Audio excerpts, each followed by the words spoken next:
ঈদ মানেই ভালোবাসা, ঘোরাঘুরি আর পরিবারের সাথে সুন্দর একটা মুহূর্ত। হ্যালো ভিউয়ার্স, আসসালামু আলাইকুম। ঈদ মুবারক। সবাই কেমন আছেন? নিশ্চয়ই অনেক অনেক ভালো আছেন। আমি জানেন সিলেট থেকে আবারও সুন্দর আরও একটি ভিডিও নিয়ে আপনাদের মাঝে হাজির হয়েছি। আজকের এই ভিডিওটি আপনাদের সাথে শেয়ার করছি আমাদের ঈদের প্রথম দিনের সুন্দর কিছু মুহূর্ত। হঠাৎ করে খালাতো বোনের হাজবেন্ডটি ফোন আর তারপরে শুরু হয়ে গেল আমাদের ফ্যামিলি ঘোরাঘুরি। ব্যস্ততার মাঝেও আমরা বের হয়ে গেলাম, কারণ ঈদ মানেই তো আনন্দ আর একসাথে সময় কাটানো।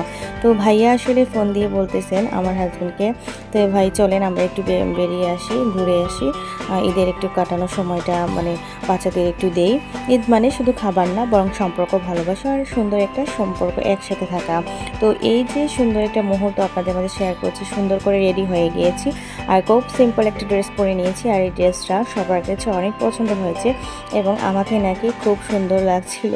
আমার নাকি বিয়েও হয় নাই এরকমটা অনেকে প্রস্তাব করেছেন। যাই হোক, হ্যাঁ, আমি হাসতে হাসতে শেষ, দুটো বাচ্চার মা হয়ে গেলাম, এখনও শুনি যে আমার বিয়ে হয় নাই। তো যাই হোক, এই তো পরিবার নিয়ে সুন্দর করে রিক্সায় উঠে গেলাম, আর আমাদের বাইক নিয়ে কিন্তু বের হয় নাই, যদি বৃষ্টি আসে সেজন্য কিন্তু আমরা রিক্সা নিয়ে কিন্তু বের হয়ে গিয়েছি। ঈদের এই বিশেষ দিন কিন্তু অনেক ভালো লাগার। আর প্রথম কথা হচ্ছে, প্রতিবারই কিন্তু আম্মার বাসায় ঈদের দিন বিকেলে যাই।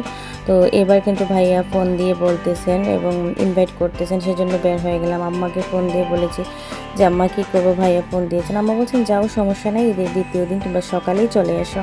তো এই তো আমরা কিন্তু ধূপাদিকির পার চলে এসেছি সিলেট। আর আর এই তো ভাইয়াও কিন্তু ভাইয়ার ফ্যামিলি নিয়ে চলে এসেছেন। আর আমার খালাতো বোন একটু অসুস্থ হয়ে আছে, ওর একটু সমস্যা ছিল শরীরে, ওই এতদিন পর্যন্ত একটা রোজা গিয়েছে, অনেক কাজকর্ম সব কিছু করার পর একটু একটু হাঁপিয়ে গিয়েছে। আর যেহেতু একটু মোটা, সেজন্য কিন্তু একটু হাঁপিয়ে গিয়েছে। তো ওরা রেডি হয়ে আসতে আসতে লেট করেছে, আর আমরা এর আগে কিন্তু এসেই ছবি টবি তুলে নিয়েছি।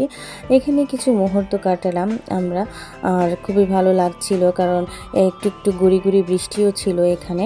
আর খুব সুন্দর একটা মুহূর্ত, ভালো লাগার, ভালোবাসার কিন্তু। আর আমার হাজবেন্ড কিন্তু অনেক রসিক মানুষ এবং অনেক অনেক স্মার্ট মানুষ, কারণ হচ্ছে উনি কিন্তু আমার মানুষ। আর দ্বিতীয়ত হচ্ছে আমি এভাবে চলাফেরা করি, উনি আমাকে কখনো বাধা নিষেধ দেন না। আর তার কারণ হচ্ছে উনি স্মার্টভাবে চলাফেরা করা পছন্দ করেন খুব বেশি। যে কোনো জায়গায় যে কোনোভাবে মানানসই করতে পারি আমি, কিন্তু ওনার এই যে স্মার্টভাবে চলাফেরা, এটাই কিন্তু আমি ধরে রাখার চেষ্টা করি সব সময়। কারণ উনি যেটা পছন্দ করেন, আমি পছন্দ লাগার কাজটাই করতে সবসময় পছন্দ করি। 13 বছরের বিবাহিত জীবনে আমরা কিন্তু এভাবেই চলতেছি, আর সামনের দিকেও চলতে চাই, এটাই। তো এই তো বসে গেলাম কিন্তু ফুচকা খেতে। আর এখানে ভাইয়ার ছেলে এবং ভাইয়ার মেয়েও আছে, কিউট একটা মেয়ে। তো এখানে ফুচকা খাওয়া কিন্তু হবে না, ফুচকাওয়ালা বলেছে, পরিচিত যেহেতু, যে এখানে ফুচকা ভালো হবে না, সেই জন্য আমরা বাইরে চলে গিয়েছিলাম। আর বাইরে গিয়ে খেয়ে বেলপুরি, ফুচকা, চটপটি, তার মধ্যে বড়ই, এরপরে পেয়ারা, সব কিছু একসাথে এখানে অর্ডার দিয়ে আমরা খেয়েছি। এসে হচ্ছে ভাইয়ার মেয়ে, আমার দুলা ভাইয়ের মেয়ে, কিউট একটা পরি, ও কিন্তু ফুচকা লাভার। তো এই তো সব কিছু খাওয়ার পরে এখন আমরা কিন্তু মিষ্টির দোকানে চলে এসেছি, এখন মিষ্টি খাবো। আর মিষ্টি বেশি একটা আমি খেতে পারি না, আমি একটা পিসই কিন্তু কালো জামটা খাবো, আর খাবো না, আমরা এত মিষ্টি খাই না। তো আজকের এই ব্লগটা আপনাদের কার কেমন লেগেছে, ঈদের এই মুহূর্তটা আপনাদের মাঝে শেয়ার করেছি।